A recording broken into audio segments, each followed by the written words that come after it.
Hey everybody, Rob Maurer here, and today should be a pretty quick one. We don't have a whole lot of Tesla news, but we do have updated China insured vehicle numbers. We've got a new patent publication, a couple of legal reports, and a few other items as well. Also a pretty quiet day for the markets today as we head into the FOMC meeting results tomorrow. Tesla today up about 0.5% to close at $266.50. The Nasdaq down about 0.25%. All right, we'll start off with Tesla insured vehicle numbers. So for the week of September 11th through the 17th, there were 8,500 Teslas insured in China. This is another week-over-week drop, down about 2,000 vehicles from the week prior, and this now puts the quarter-to-date trend below Q3, so about 120,000 insured through the first 11 weeks here in Q3. Through the first 11 weeks of Q2, that number was 126,000, and Q2 finished very strong, jumping all the way to 160,000 for the quarter. So if this pace that we're seeing right now kind of continues, we should expect Q3 to finish somewhere down between 10 and 15% or so to that Q2 record. Now, of course, what we're seeing here is the impact of the transition in the Model 3. This number this week is primarily, almost entirely, Model Y vehicles, and we expect that to continue for the next couple of weeks. Even though Model 3 Highline production has started, it looks like all of those vehicles right now are likely destined for Europe, so we probably won't see any Highland Model 3s in China until Q4. So nothing here is surprising. We've been talking about this impact for quite a while now, but as we continue to get these numbers, it's going to give us a better and better sense of where total deliveries for Q3 worldwide might come in at.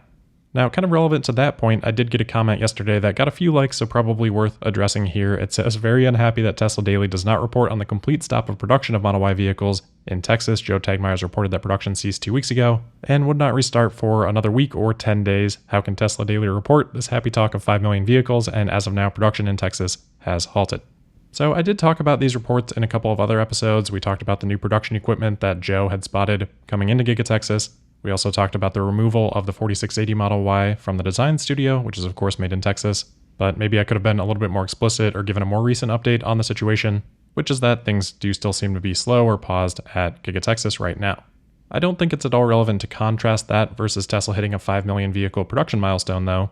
That's a huge lifetime milestone for Tesla that's been accomplished in large part because of previous production shutdowns like this to make improvements, make upgrades, and ultimately drive production higher. So there shouldn't be a contrast with a happy milestone here for Tesla just because there's some downtime at Giga Texas. That is not an unhappy event by any means, probably the opposite as Tesla gets ready here for Cybertruck and hopefully the next generation 4680 cell. And we had noticed from Tesla on the Q2 earnings call that there was going to be various instances of production downtime this quarter for implementing of upgrades. Obviously that applies to the transition for Model 3 Highland, but isn't necessarily restricted to just that. So hopefully that helps clarify, and although I'm addressing the feedback, I do appreciate it so that if there is some inconsistency in what I think has been talked about versus what has been heard, we can get everybody then on the same page. All right, next up we've got a newly published patent from Tesla. This is, according to the abstract, for a battery system which includes multiple cells arranged in a common cell enclosure that can also be used for a structure and heat transfer fluid conduit. So it mentions structural battery here. I don't think it's necessarily relating exactly to what we would think of as a structural battery patent from Tesla. This talks about integrations for not just electric vehicles, but also for energy storage systems and other use cases. To me, it seems to mostly focus on how the collector plate and battery cells are integrated.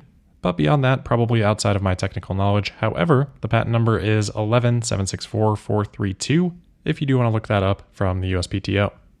Next, I just want to quickly check in on Model S and Model X. Since the pretty significant price cuts, we have seen Model X wait times already move out once. They've now been updated again, estimated deliveries now sitting in November to December for new orders. Model S still a little bit earlier, October to November, but into Q4. Anecdotally, just kind of checking from what seems to be available on Tesla's site, it seems like inventory on both of these has also gone down quite a bit since those price cuts. So at least for now, they seem to have been pretty effective, but obviously the big question is how the sustained order rate looks after such a big price drop, which is obviously going to lead to an influx of orders. Plus we've also got the combination here in Q3 of the impact of the FSD transfer, which will end for vehicles delivered past September. Next, we've got a quick note on Tesla Energy. CS Energy out of Australia has shared on X a time-lapse of their recent Megapack project being installed. Gives us a nice look at this project, which is in total a 200 megawatt hour project. This is one that we had talked about previously, and as crazy as it seems, almost a small scale project for Tesla at this point, but fun to see a little bit behind the scenes, and this project is scheduled to come online this year. All right, next up, we've got a couple of reports on legal matters. The first is from Teslarati. They had an article today talking about how Tesla has been cleared of any wrongdoing in a lawsuit brought by shareholders relating to various workplace allegations. Important to note, though, that Tesla has not actually been cleared of any wrongdoing here. The judge basically threw the case out for the time being without prejudice, which means that the plaintiff can actually refile this case. Apparently, there were some people on the lawsuit that weren't actually impacted during the period of time that was discussed in the lawsuit. So that would need to be corrected, but they can file an amended complaint within 30 days. Either way, I don't think this ends up being something that is very material to Tesla, but just wanted to make that a little bit clearer. And then the other report that we've got today is from the Wall Street Journal. They continue to report on this issue with Elon's glass house that he supposedly was trying to build. We've talked about this a couple of times. There have been a number of reports from the Wall Street Journal on this, with very little new information, I might add. Which, again, to me seems to be the case today. A pretty long article without a lot of new information. The headline reads, Justice Department probe scrutinizes Elon Musk perks at Tesla going back years. So we've already known that they've been investigating what exactly happened with this glass house situation. The new part of this, I think, is covered in the first sentence, which says that federal prosecutors are scrutinizing personal benefits Tesla have provided Elon Musk since 2017, longer than previously known, as a part of a criminal investigation examining issues including a proposed house for the chief executive. So the investigation had been previously reported. It seems like they're just adding that it is now going back further than what they previously knew, which I guess is good to know if accurate, but the materiality of it, probably up for debate. The report also says that the U.S. Attorney's Office for the Southern District of New York has also sought information about transactions between Tesla and other entities connected to the billionaire, according to people familiar with the matter. I don't know for sure if that had been previously reported or not. Their wording isn't entirely clear on that, but something that is reportedly being looked at. Now, they also note that Tesla is one of several companies that has received questions about executive perks from the Justice Department or the SEC. Given the history here, I think it's unsurprising that they're investigating and looking for something. And Elon moves pretty fast. I think it's possible that they'd find something that they're not super happy with, but we'll have to wait and see what comes of it.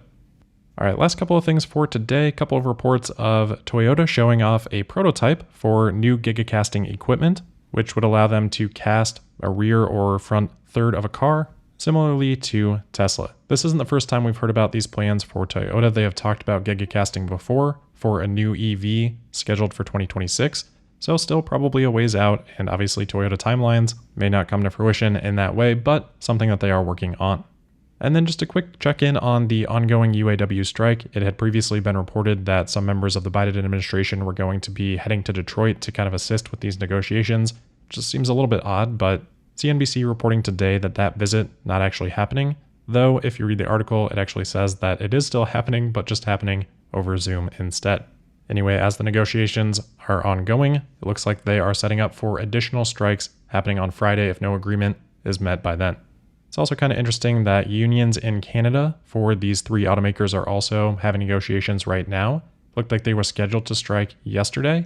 Then they had a one-day extension. We'll see if they're able to reach a negotiation conclusion today. That may have a bit of influence on how things unfold in the US.